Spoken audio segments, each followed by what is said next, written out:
Hello, Internet followers, and welcome back to the Den for another bout of End Times with the YouTube philosophers.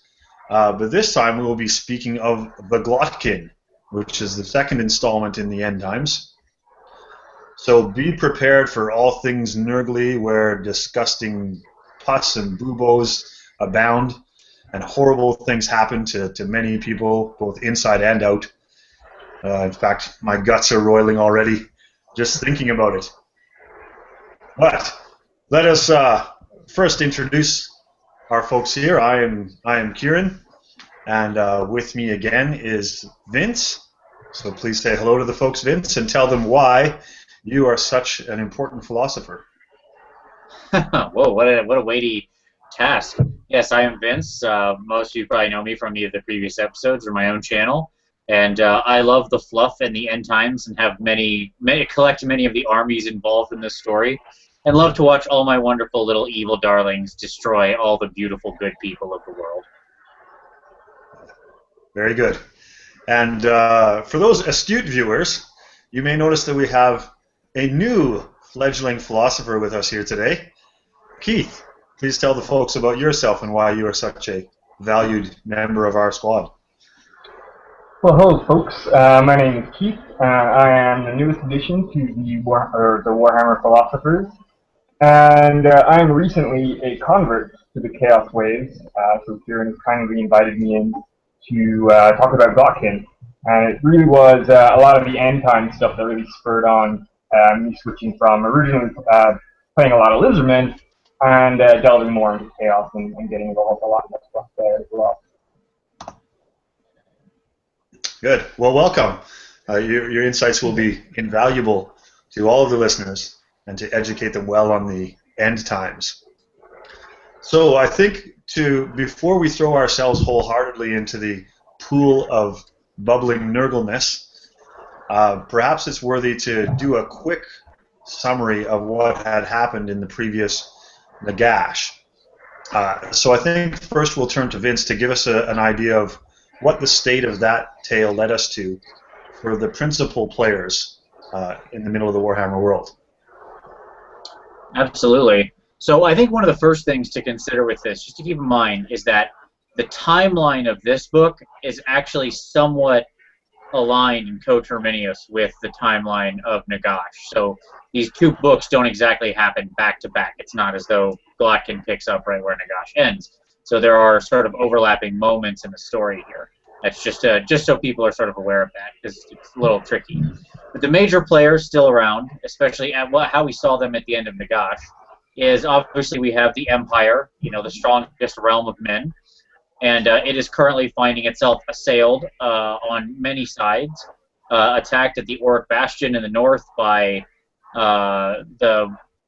by Chaos forces, a combined Chaos army that was turned aside only with the help of the undead, under one Vlad von Karstein, who was returned sort of by the will of Nagash, and comes in and helps the Empire because Nagash is off busy giving the Tomb Kings down in Nehekara the what for, and the Tomb Kings keep Nagash busy for the Tomb Kings keep Nagash busy for much of the time period we're going to be talking about here at the beginning.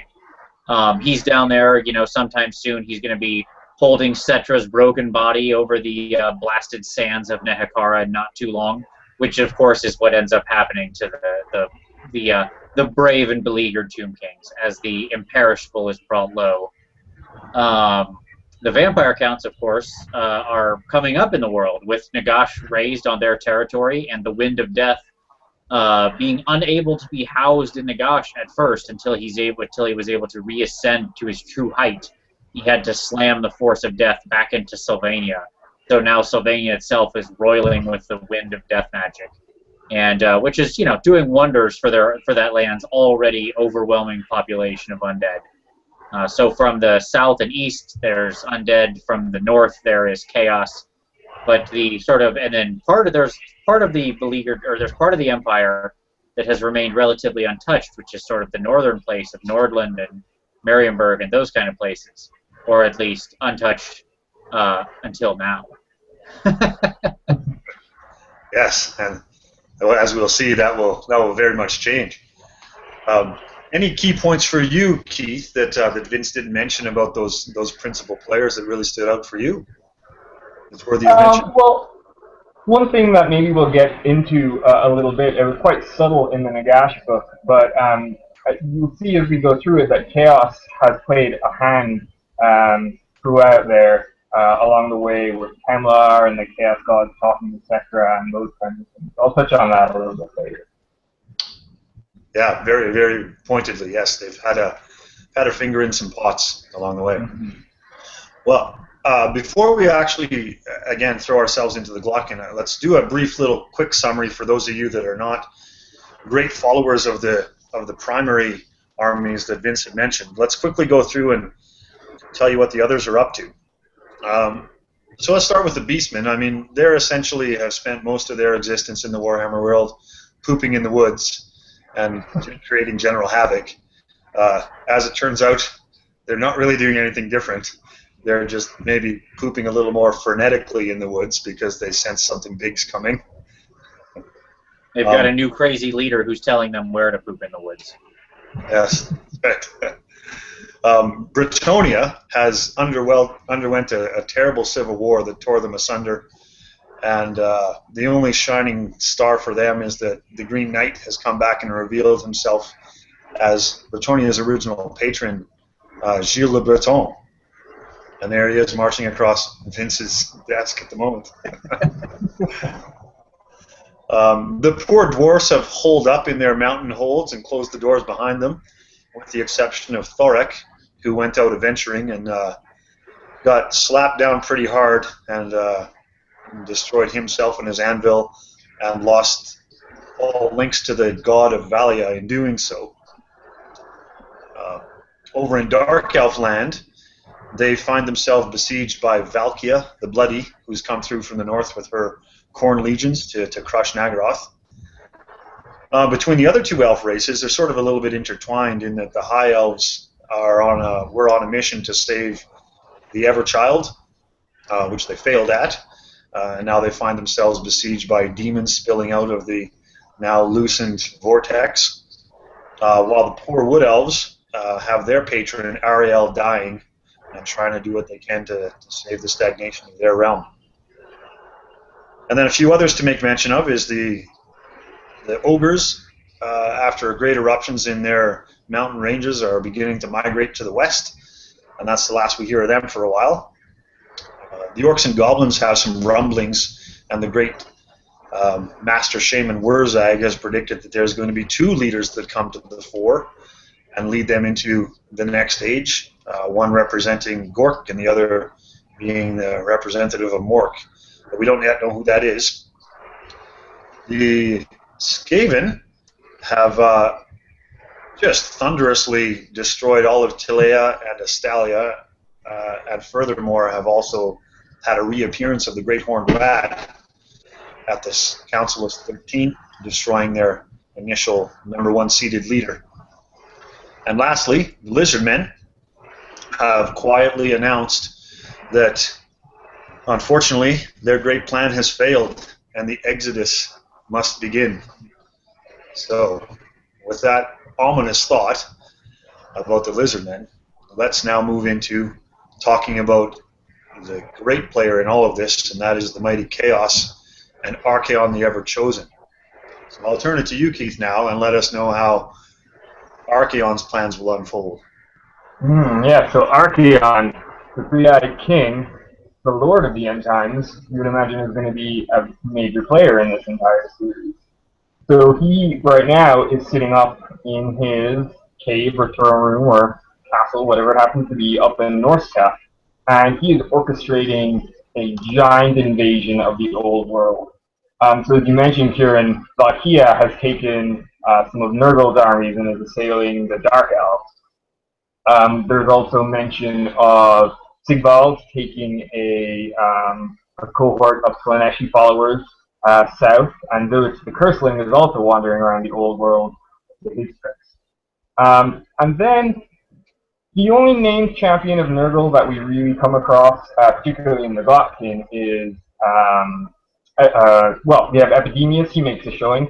and Festus, the Leech Lord, who is an absolutely phenomenal character and plays a really pivotal role in the Glottkin book. But Glottkin is really great because it's an opportunity for the introduction of 7 new characters, Nurgle's lucky number, into the Warhammer world, and really focuses on their invasion north into Marienburg, and then to really strike at the heart of the Empire that is Altdorf. And we get this sense, and it's mentioned a couple times, but it's never really outright saying that Archaon's overall plan is not necessarily to conquer or to win right now, but it is to fragment those old alliances. So we want to break up the elves, dwarves, and men and stop them coming together to oppose chaos. Yeah, indeed, and he does make mention that after the failure of the Chaos to assault the Auric Bastion on the north end of the Empire, that Nurgle is left without a leader. So one of the opening moves is to go out and find some representative who is going to lead Nurgle into the future. So he does talk about, was it Kugoth, the Plague Father? I think was the initial candidate, wasn't he? He's sort of the motivator. He shows up, Archaon's sitting around saying, well, if I don't find a champion for Nurgle, this whole plan is going to fall apart, because he knows that the only way that he can win this, all the Chaos Gods have to have this sort of super extra mortal champion in charge. The demons don't really do it. He needs a quote-unquote mortal champion of each army, and Nurgle's lacking one. And then old Plague Father shows up and it's like, hey, look, buddy, I've got a deal for you. Limited time only. I've got these 3 jars. If you buy all 3 now, I will also throw in information about where you can find a Nurgle champion absolutely free. And so Archaon basically says, and he has this strange encounter, and he realizes the meaning of all of it, that he needs to go find these 3 champions of Nurgle that he's been hearing about, the Glotts. Right. Okay. So off he goes in search of these folks, and he finds not only the Glottkin, but he cobbles together a couple of other fellows that are gonna lead the charge of Nurgle. This being one named Gutrot Spume, who is leader of the Blight Kings, and also the Magath Lords of the Peaks. Orgut's Demon Spew, Morbidex Twiceborn, and the name of the other one just slipped me. I'm sorry. Gloab Rock. You have Gloab. Thank you. You're so close. I was really going to applaud you if you nailed all 3 of those ridiculous names right off the top of your head. They're very hard to remember. I feel that 2 out of 3 is only barely a passing grade, though. I'll have to study up more.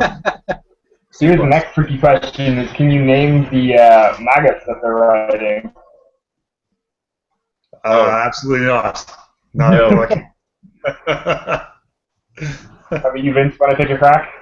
Never in 100 years could I even begin to do that.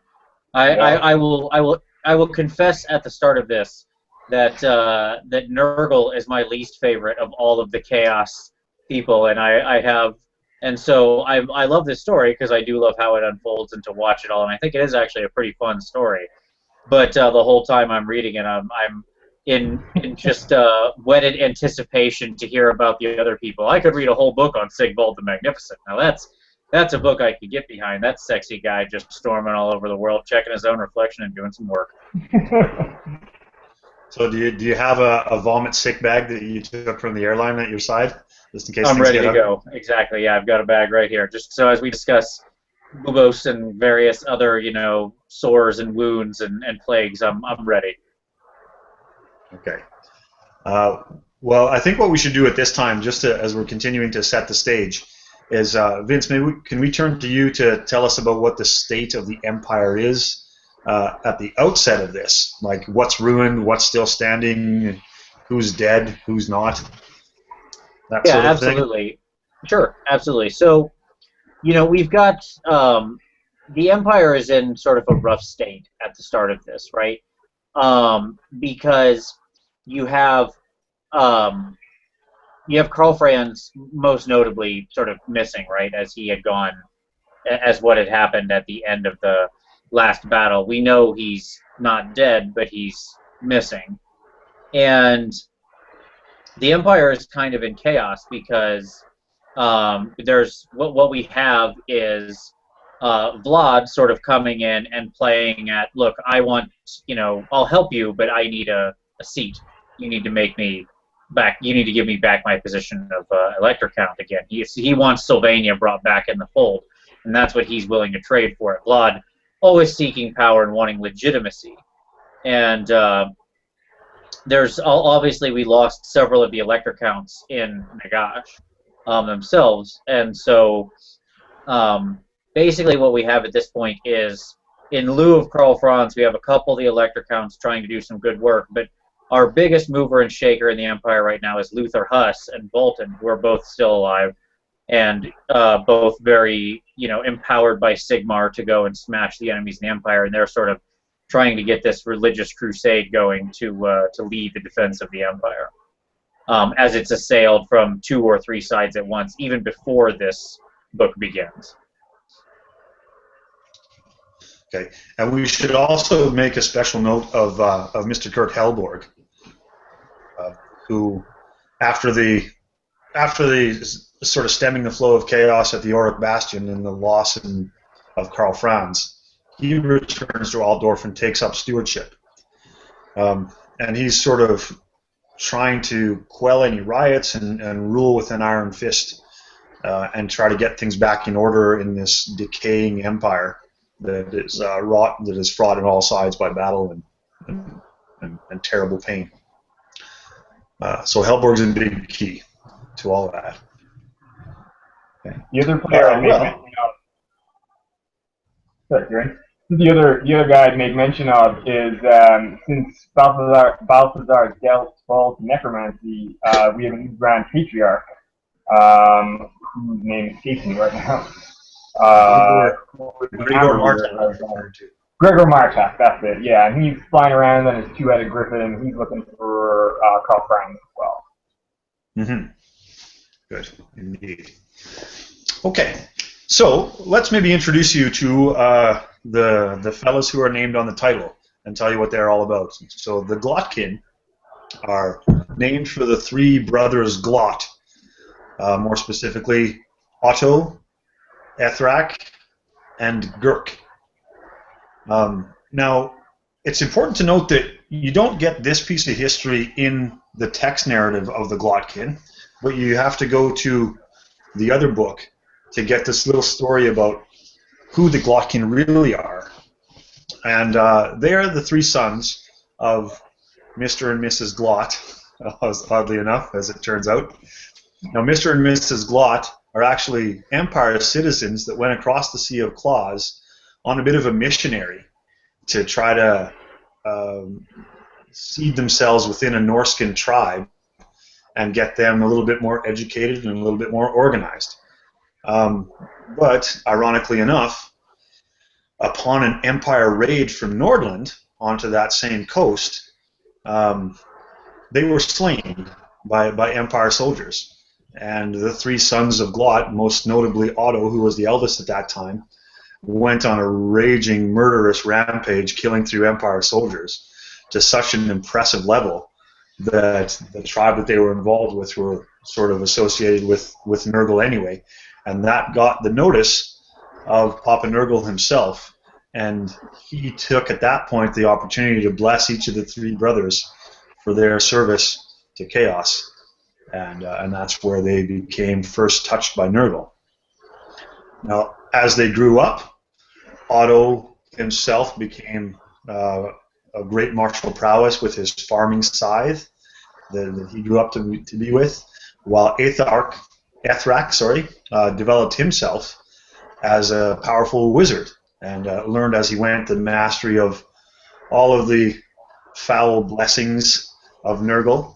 And became a potent wizard, while Gurk, who was the youngest, just continued to grow to absolute mammoth, enormous size, and with all sorts of blessings, as they say, of Nurgle, including tentacles and boils and vomit spews and and extra maws and teeth and nurgling followers, and turned into this absolutely horrific thing that was of such gigantic size that his two brothers would just climb on his back and roll around the countryside. So that is the Glottkin. But we should also talk about a couple of the other players, as I mentioned earlier.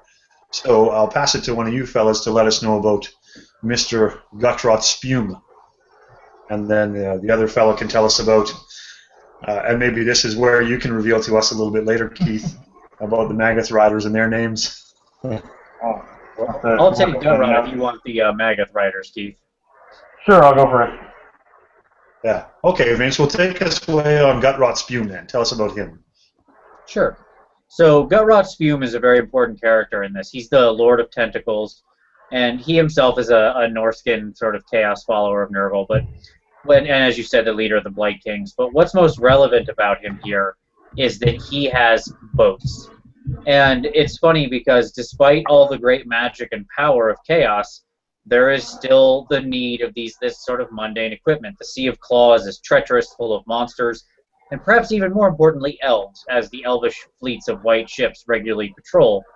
And chaos has decided it needs to go around sort of the bastion, and to do that they want boats so that they can sail their whole army across the Sea of Claws, disembark, and sort of make this tripartite attack on the Empire, coming in through 3 different routes.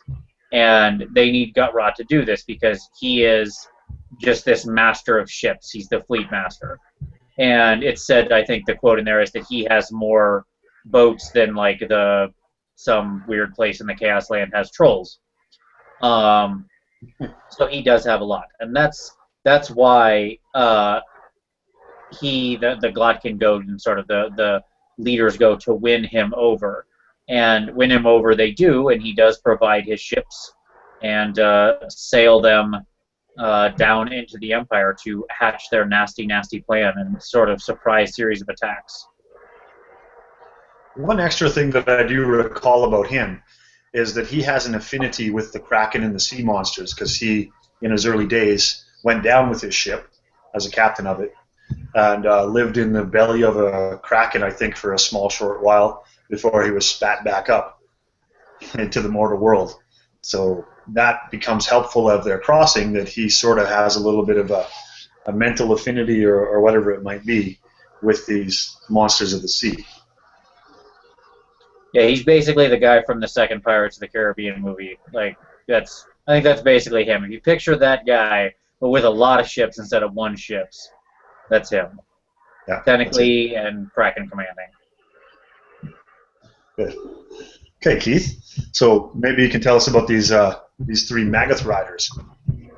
All right. So the leader of the Magath Riders is Orgoth Demon Spew, and he rides on the Magath called Whippermaw. Now, Orgoth's great motivation is he wants to be a demon. So he is this absolutely peerless chaos warrior, but he has almost been half transformed by his proximity to the realm of chaos into a plague bearer, and he actually sports a giant horn coming out of his face, much like a plague bearer. And so he's tormented and agonized by the fact that he's got one foot in the mortal realm, but also on his way to demonhood. So that's his great motivator. He then has his 2 compatriots. The next one then is Bloab Rotspawn, and I'll try and find out what his Magath Lord is called as well. Bilespurter. So he's kind of, Bilespurter has been mentioned numerous times within Glottkin to vomit on his enemies, and that's kind of his thing. So Bloab, pardon me? I said hence the nickname, I suppose. Yeah, it's funny, right? So Bloab, as a child, had a very normal childhood, and he grew up as a big and strong Norseman, and was in fact a mighty warrior. But he had a fascination with small things, so little creepy crawlies and insects. And he would often spend his time sitting in the dirt, playing around, and pulling the wings off flies and the legs off spiders. And this kind of pissed off Nurgle, because Nurgle is a friendly and bountiful and loving grandfather, and it doesn't matter whether you're big or you're small, he loves life in all its forms. And he was offended by Bloab wasting his glorious martial prowess on pulling the wings off flies. So he cursed him. And essentially, what Bloab is now is just a giant colony of maggot flies encased in human skin.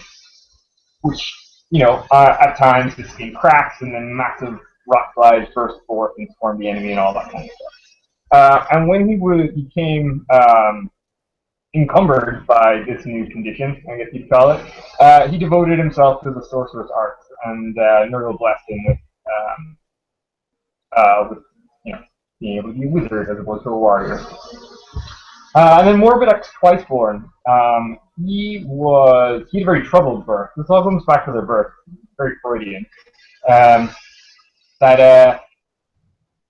He was ripped from his mother's arms as a child and only survived raids by, again, being a warrior without prowess. And then one day he kind of just wandered into Nurgle's garden. And while he was there, he was absolutely crushed under a mound of Nurglings. And this is where he gets the name Twiceborn, because he forces his way out of the Nurglings, and then this is when he becomes kind of transformed into kind of half-man, half-giant Nurgling that we see him in today. And his Magoth is called Whippermoth. And he goes around eating things like that. So these three Magoth riders, they're from, I think it's called the Icehorn tribe, way up in the north, where reality is broken down.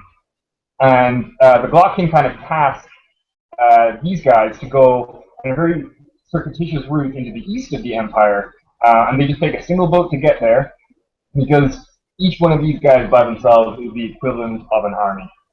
The Magoths themselves are possessed with incredibly powerful regenerative abilities, and just incredibly resilient. And that's them. Good. So, your vomit bag yet, Vince? Almost during the rock fly film guy. That's like pretty gross. I'm not gonna lie. Okay, good. So now that we sorted up players are going to be, that sort of brings us to the end of the prologue part of the Glottkin. So we're going to take a pause at this stage, and then we're going to regroup again and do Chapter 1 and beyond of the End Times. Leave you viewers here. It was no mortal messenger that brought Archaon the force of destruction he sought. As Morsley shimmered green upon the ice, and the twin-tailed comet blazed bright overhead, Kugot, Plague Father, appeared before the Ever-Chosen's throne. He bore gifts from the Lord of Decay himself, 3 ceramic jars that each contained a plague that would not only affect men, but the substance of the lands and the skies above. In the wake of Kugot's surreal visitation, Archaon made haste into the wastes. The Ever-Chosen now knew exactly which mortal champions had the eye of the Plague God. The strange triplets, known as the Glottkin. Welcome back, viewers. Welcome to the Philosopher's Den, where we're now moving on to Chapter 1 of the End Times Glottkin. So I'm here with my philosophers. Please say hello to the folks. Hello, folks. Hello? So with me is Vince and Keith. Keith, I noticed that you're, is that a fine bourbon that you're drinking there? Tumbler of wine. Classy as always. The finest box of wine that Nurgle could provide. Good. Okay, so we covered in the prologue the introductions to what's happened at the tail end of Nagash and the state of the Empire as it is now. The moves that Chaos is taking in his assembly of Nurgle instruments, I suppose you may call them. So the opening chapter, we're going to feature upon the title characters of this book, the brothers Glott. So with the help of Gottrot Spume and his mighty fleet, they have mounted up this entire Chaos Legion, several different factions, but mostly Nurgle followers, and crossing the ever-dangerous Sea of Claws. Now, as one, they leave the coast of Norska and head south, but soon, shortly afterwards, they take 3 divergent paths. The Glottkin make headway straight towards Marienburg. Now, the difficulty of this that presents itself to the Glottkin and their segment of the fleet initially is that they're passing through waters that are very, very often patrolled by not just the Empire soldiery that is concerned about their coast, but also many, many high elf longships that feel that it's their duty as well to maintain, I guess, order and justice on the waters. So immediately they encounter a high elf fleet closing in on the Chaos fleet, and they engage.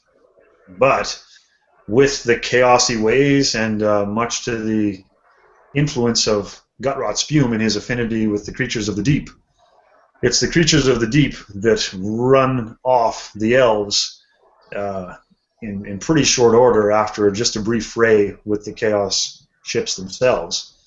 And that, in fact, clears the path that is needed for the Chaos fleet to arrive to Marienburg. So on they slosh and pound through the waves and close in on the city and catch the city really quite unawares of their coming. The one very important key thing that I want to mention here before I sort of pass it off to another one of my philosophers is that we very briefly touched on in the last prologue that there are jars of contagion that are granted to each of these 3 instruments to carry with them along their 3 different prongs into the Empire. Created by the master Kugath's Plague Father, he has concocted all of these horrible things that we don't know what they are yet. But in this vassal jar contains something of great potency that will help in the surge of Nurgle into the Empire. But we'll come back to that, and that'll come up into play a little bit later. But Keith, perhaps I'll pass to you and tell us about an interesting little sidebar that's going on internally within the Empire while this siege is coming to be. Yeah, so one of the kind of interesting things about the attack that the Glottkin are planning is that they all want to try and converge on Altdorf on Gamnisnacht, if I'm saying that right. Halloween, essentially. Supposed to polish up on your German. I sure did. And so they're all trying to get there at the same day. Because, as we'll see, Dr. Festus is planning a little surprise for that night. So this is a little excerpt of what he's up to. Deep in the sewers of Altdorf, a lone figure sloshed its way through the muck. As fat-bodied and repulsive as the giant leeches that writhed beneath his robe, the figure sang little snatches of Nordman nonsense rhymes. Leaders without blood holes, he mumbled, stroking the leech curled around his neck like a slimy scarf. Legions, coughs, and nasty sneezes, handkerchiefs and bad diseases. Good diseases, bellowed a disembodied voice. An antlered head the size of a boulder rose slowly through the sewage.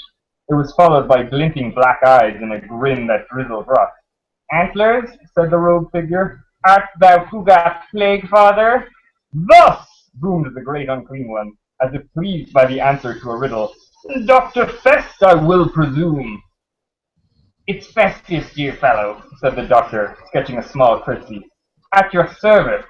It is well that I finally meet my generous benefactor. It is indeed a wellspring. I bring glad tidings. I propose a posy of flesh blossoms, sniffled by the noses of the north. Do you indeed? And who carries these plagues? Triplets! Gifted lobes at 3, said Kugath, conspiratorially. Glottkin, they are called. I have gifted the Ever-Chosen with their name, and as a treat, 3 jars of brim from Father's attic. Time to spread wide the banquet of life. He threw his immense arms open, spraying Festus with brown fluff. On my part, said Festus, wiping ordure from his eye. My leechling, we must prepare this stifled city. A righteous garden it shall become. Festus smiled to see a new vision planted in his soul. Very well read, sir. Oh, thank you. Very I nice. feel like we should have had a little bit of warning for the viewers so they could gather the kids around for a bit of story time before that. I love how happy all the characters in that little exchange are. They seem so pleased. Like there's no mustachio twirling evil. Those guys are just having a great time. They're loving it. Nurgle's just such a fun-loving guy, and he just wants all his followers to have a good time. Yeah, and that's maybe something we need to keep in mind throughout this whole Glottkin story, because as horrible as some descriptions are, and just absolutely foul and disgusting, for those that are involved in it, it's sort of like small kids playing in the mud, right? Like they know that it's foul and they know that it's filthy, but it's a good time, and I think that the Nurgle followers feel that way all throughout. But, so anyway, fantastic reading, Mr. Reedy. Oh, thank you. We look forward to more Festus in the future. And do I. Good. Okay, so maybe we'll turn to you then, Vince, and now we have this Chaos Fleet at the harbor of Marienburg, ready to do some bad things. Yes, absolutely. So the fleet rides in, and this brings the Glottkin with them, and they show up, and Marienburg is this sort of fat, wealthy merchant city. And the reason they've decided to come here is not just because it happens to be, they want to sack a lot of lazy Empire people. It's very strategic. Marienburg had seceded from the Empire some time ago, and it sits at the mouth of the River Reich, which runs right down into Altdorf. So basically, if they can destroy this city and get their way past it, then they have more or less an open road down to Altdorf, which, as was mentioned, is their sort of ultimate destination. And in very short order, they show up, and the Marienburgers find themselves completely unable to meet the challenge of the Glottkin and their army, as the forces of chaos sort of spill forth and just in record time basically are ready to bring the city to its knees. And it certainly would fall as well if it wasn't for the fact that the Empire had an ace in its sleeve that it didn't even realize was there, and that is in the form of Mundavard, however you say his name, who is a vampire who's been angling to take over Marienburg, and he has a sort of cohort of attractive female vampire ladies following him around, as vampires are so prone to do apparently in this world. And he has a whole host of hidden dead that he decides it's time to let be known that they are here. Because though he doesn't really care to protect the humans, at the same time, he's invested a lot of time and energy in taking over this wealthy, fat city of humans. He's not about to see some ridiculous chaos guys come in and take everything he's worked so hard for. So he decides to go to war. And that's where we get the opening of the real battle, which is between the forces of the undead, led by Mundavard, and the forces of chaos, led by the Glottkin themselves. And the one thing I want to point out, we've often mentioned throughout this, how fantastic they have these army introductions, right, of the various forces that are taking part in the battle. And in each one, there's usually a standout, and I think this is no exception. As my favorite in this is the Gutterlings, which is part of Glottkin's forces, and the Gutterlings are clearly Chaos Spawn. But it's the question of how they became Chaos Spawn. Okay. They were, yes. Before you tell us about this, yes. this is the first time I'm going to step in, and okay. This is going to be a pretty grotesque description. So brace yourselves. Yes. Okay. Carry on. All right, here we go. So how did they become Chaos Spawn of Nurgle? Well, in fighting the Glottkin themselves, each of them were proud warrior kings of the north who decided to stand against the Glottkin, only to have Gurk, well, basically do what Gurk does, Gurk being the big, giant, lumbering monstrosity, and upon killing them, he ate them. And, well, he ate them, but yet they're chaos spawn. So I will keep it somewhat tame and say you can imagine the intermediate step that was necessary to go from consumed warrior to chaos spawn. They had to come out somewhere. You're taking it easy on him. Yes. So yes. the way I would describe it is that he simply semi-digests and transforms these poor saps in his gigantic, grotesque body, and then he straight up poops them out. Yes, indeed. Yes, so the Glottkin poops chaos spawn. That's what's relevant. Yeah. Now the cool opportunity I remember about it is that after he poops them out, then effectively flings his poop into the back lines of the Empire to cause a lot of havoc and dismay, which it obviously certainly does.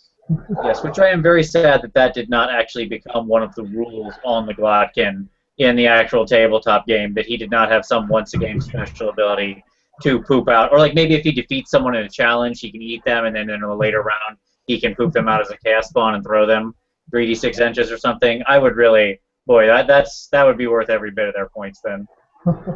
Yeah. And I do recall that in the narrative here, in the diatribe of, because I spend a lot of time talking about how the battle unfolds and the ebbs and flows of it.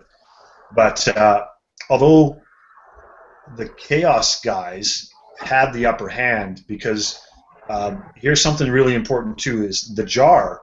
They employed the jar that was given to them by Kugath, and they hurled it into the I'm probably going to get this nautical term wrong, but the walls around the harbor that were keeping the fleet out in the first place, they had to crumble the walls. And so it was the jar flung against these walls, and it quickly grew into this effectively fungus and moss that quickly ate away at the rock that had stood there for ages and centuries, and crumbled that, which allowed them entry. So, of course, the Empire side was completely unprepared for this. But to their much credit, they rallied and got it together and provided a defense, and held them at the dock district for quite a while, until this was the turning point, the pooping spawn flung into their back lines that disrupted them. Yes, indeed. Keith, was there any other key points about that up to that point in the scenario that struck with you? Well, I think one of the things that we kind of glossed over, that they kind of had to penetrate the seawall of Marienburg. A lot of the Glottkin ships were destroyed. The Marienburg were able to mount a large artillery defense against them. So they were taking a lot of hits, and then only by Gurk's big, strong, tentacly arm could they throw that plague jar over to the shore to be able to stymie the defense a little bit. Mm-hmm. Yeah, good. Okay, so it's at the point of this turning of the tides that Mundvard, as you mentioned, Vince, comes into play. So let's talk a little bit further about Mundvard, because he's sort of a key cog here in this battle. So to flesh him out a little bit more, he's been a member of the Marienburg aristocracy for quite a while. He's one of these Ponzi vampires that likes the cocktail balls and the evening activities, and he's got his concubines and handmaidens that are also part of the high society of Marienburg.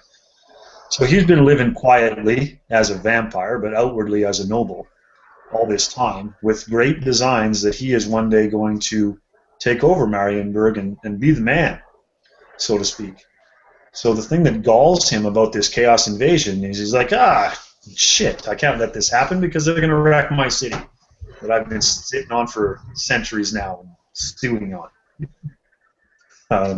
So he has a bit of a pouty moment and then decides that he's going to he's going to get out there and put an end to that. So much like in the Nagash side of things, the undead become unlikely allies of the Empire. And this is again our second turning point in the battle, where skeletons come up from beneath the streets of Marienburg, because Mundvard has been cultivating them there for ages, and he sends an assault that really gives the Chaos Assault its greatest amount of trouble and pushes them back towards the harbor. There's a couple of interesting tidbits that happen in here, so I might turn it back to Vince or one of you to tell us about both the handmaidens and maybe Mundvard's ultimate, well, maybe not demise is a strong word, but turns against Mundvard himself. Keith, go right ahead. Well, I think one of the amazing things about Mundvard is that he managed to stash an army full of zombies and skeletons in, Marienburg, and no one really seemed to notice, which I thought was quite impressive. But yeah, he raises up essentially an army of zombies and skeletons, which seems the Chaos Assault a little bit, and he's also got a couple of tricks up his sleeve. He's got his White Ladies, which are a trio of Coven Throne riding vampires that kind of sail in and provide a bit of a headache for the Glottkin. He managed to subvert a kill himself by some hex rates and sent those after the Glottkin as well. And then he had as well managed to stash Terrorgeist in Marienburg without anyone else noticing, and he summons that upon them as well. And it's something that the Chaos Warriors really get into, because they were, still spoiling for a really good fight. And yeah, you guys want to take over? Yeah, there's one quick little snippet about the White Ladies that I thought was quite cool, and that is that there's some members of the Chaos. I think they're called the Red Reavers, something like that, and they are just blood mad corn followers. They're one of the few corn followers that's in this Nurgle bit. So the Coven Throne is sort of flying around, and this Reaver guy says, "Oh, I'm going to get that and hack it out of the sky." So he climbs up on top of a building and hurls himself at these ladies. But with the wave of a hand, one of these White Ladies just kind of charms him in midair. And so by the time that this frothing Red Reaver arrives and lands on their Coven Throne, he's just doe-eyed and looking up at them like, "Oh, you're so wonderful. I want to make out with you." And so, of course, the three bitches just murder him and toss him to the side. As you do when you're a seductive vampiress. You gotta love the Coven Throne. Absolutely. It's always good to watch the vampire ladies do their work. Yeah. So then one other key thing that goes on in here is the Terrorgeist swoops down to the docks in behind the Chaos lines and really, really causes them trouble. So it forces the Glottkin to retreat from their advance into Deeper Marienburg to bring it back there and deal with that threat. So as they're dealing with that threat, Mundvard presents himself and says, "You know what? We all know how this is going to go. It's the guy in charge versus the guy in charge. We got to have the epic throwdown." And so he faces off against the three brothers Glott, and gets a couple of licks in. Mundvard is not entirely a slouch, but here's how it quickly turns against him. Otto gives him a little bit of a scythe to the neck. Doesn't cut his head off. There's a lot of decapitating that goes on in the End Times stories, but that doesn't quite happen here. But he picks him up by the end of his scythe and dangles him there for a second, while Gurk gets out his mighty tentacle, wraps it around the vampire, and this is the comical bit, just flings him into the ocean. Just flings him like a mile out to sea. And they're like, "All right, adios, vampire." So, of course, that results, as we know how to play Warhammer, once you get rid of the leader of the undead crew, then the rest of the undead just crumbles away. So that's kind of exactly what happened. And the tides turn again one more time in favor of chaos, now with the Empire guys retreating and the Undead Legion crumbling away. So that's all fallen back, and it's chaos back in charge again, and the Glottkin smiling about their prowess. But there might be one other level of hope here, and maybe I'll turn it over to Keith. Tell us about the one last chance that Marienburg has. So yeah, the Glottkin are enjoying their victory over Marienburg, and they're admiring all the great moss that has taken root there. But little do they know, some reinforcements were coming from the Empire. So I think he's a Reichsmarschall Korreberg, and his irregulars turn up to try and reinforce the Marienburgers. So he is accompanied by some cavalry, some Fusiliers, some halberdiers, and then this absolutely renowned regiment of Greatfield.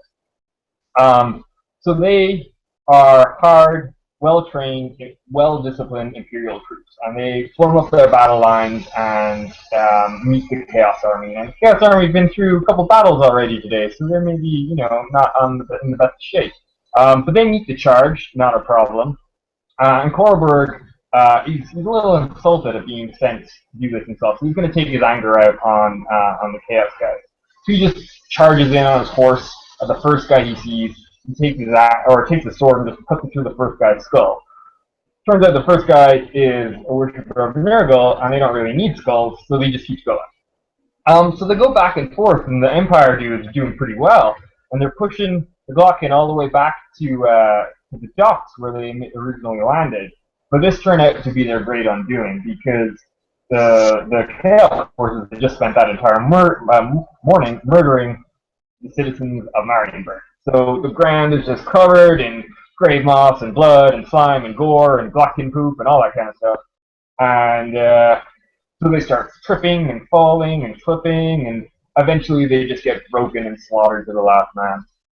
And that entire regiment of great swords was taken out along with Korreberg himself as well. So the day was chaos. Yes, indeed. After a couple of stalwart efforts and maybe one last little bit of hope, the end result is that Marienburg succumbed and was overrun by chaos in a day. And thus ends the mighty town of Marienburg, which has stood for centuries and was a great bastion of trade and commerce, and is now a moss-covered, blood-soaked poop haven. And that's how we leave it. That's that. No. I'm sorry, go right ahead. I was going to say one final note on the battle, relating back to what we said earlier. There's a nice little note at the end where Otto realizes, that Ethric realizes that Gurk has at least 12, healthy men eaten in his belly, and he's hopeful that at least half of them will come out to be new gutterlings. So he's excited to replenish his forces. Yeah, indeed. With the closing of the battle there, Vince, I don't know if you have any other key points that you thought were important in that sort of closing salvo of it. But beyond that, if there isn't anything, there's also an important little sidebar here about the greater part of the world to touch on before we close out the chapter. So I'll leave that part to you. Yeah, absolutely. We end the chapter with a really nice sidebar on, and sadly I don't have the theater presence to read the whole thing, so I'll summarize. But effectively, you have a god walking through his personal meadow, his wildlands, and you realize that it's Tull, who is sort of this wild god of the hunt and things like that, sort of a wild nature. And he is this big, tall sort of god of storm and wild nature and power. And they make a point in there of talking about how he is so tall that his antlers pluck the sky, and he's mighty and all this stuff. And what I like about it is that it says he's stronger than his young warrior ally Sigmar. So basically, Sigmar, who's often revered as, sort of the chief deity of the Empire, is referred to in this text as his, quote, young warrior ally. The Robin to this guy's Batman, right, is how this is set up. And Tull notices that there's an ugly storm on the horizon of his realm as his perfect amber sky is turning all gross green, and he goes to see what's up with that, and he notices that there's a rot spreading throughout his trees and stuff, and he speaks words of power to drive this interloper from his realm as lightning flies from his mouth, and expecting that, this is his realm and he's a god and he should be able to expel anyone he wants from it, and he brokers no resistance here. Unfortunately, what he finds is that he hears a voice back that tells him basically that he is the true imposter, in a voice that buzzes like a million flies. And Tull sort of feels his skin itch and looks down and sees that he's become infected with lesions and disease and is basically being, consumed for all intents by this rapidly advancing disease. And he sort of shouts, "No, don't let it happen," but in fact, the only thing that comes back to him as he's dying of this very quick-acting disease, a god, is a low, booming laughter that sort of echoes across the horizon from old grandfather Nurgle. So we see already that the war is not only in the Empire itself and upon the men of the Empire, but certainly the gods of the Empire are fair game as well. I quite like this bit of parallel that goes on throughout the Glottkin book, that's tying in the mortal realm to the godly realm. And so what they're trying to really slap you in the face with here is that jar that Nurgle tossed in Marienburg and is causing the spread of this horrible contagion moss is actually affecting Tal directly and manifesting in a similar way with the god of the Empire that represents the land. So I quite like that, and we're going to see more of that throughout the rest of the Glottkin chapters as well. But in all intents and purposes, that brings us to the close of Chapter 1 of the Glottkin. Fellas, is there any other important key moments in there that you thought was particularly interesting? The only thing that bothers me about this entire chapter is I don't like it that the Empire troops lose the battle by slipping on banana peels effectively. Like, I feel like they short wrote that little section. I very much like the everything that happens with the undead and stuff like that. I like the little bits with the Coven Throne. I feel like there's some good battles and good moments in here. I just felt like that little moment kind of left me wanting. Like, these great swords and these brave and bold Reichlanders and men of the Empire. Whoa, they're so slippery! Like, slippery rocks, take them out. I'm not saying it couldn't happen, and it's certainly not a feasible thing, I suppose, but, like, one would think they'd have the presence of mind to just stop and back up and, not slip on cobblestones. So I felt it was a bit demeaning to some of the best soldiers in the Empire to basically slip on a banana peel and die. You're calling that out as your balderdash moment? That is my balderdash moment, yes. How about you, Keith? Did you have a balderdash moment in that mix? No, not really. I really enjoyed it. I really like the sense that that all the Nurgle followers are just having a great time. I mean, you can look at it from the point of view of the Empire, and like everything is cooked and gross, and we're getting like gutterlinged on, and we're flipping on banana peels and dying and stuff like that. Or you can look at it from Nurgle's point of view, where everybody's getting some of the love, everyone's spreading some disease, we're having a great time, and the Glottkin are just loving it. So I'm really enjoying that aspect of it. Yeah, good. All right, well then, I think at that point we'll close out Chapter 1 of Glottkin, the End Times. So thanks again, viewers. Have a sip of whatever tasty mug you have over there, whether it be wine or cognac or brandy or Kool-Aid. If you're here for the story time, maybe it's Kool-Aid that you're drinking. Either way, we'll rejoin you again for Chapter 2 of the End Times on the next visit. Good evening.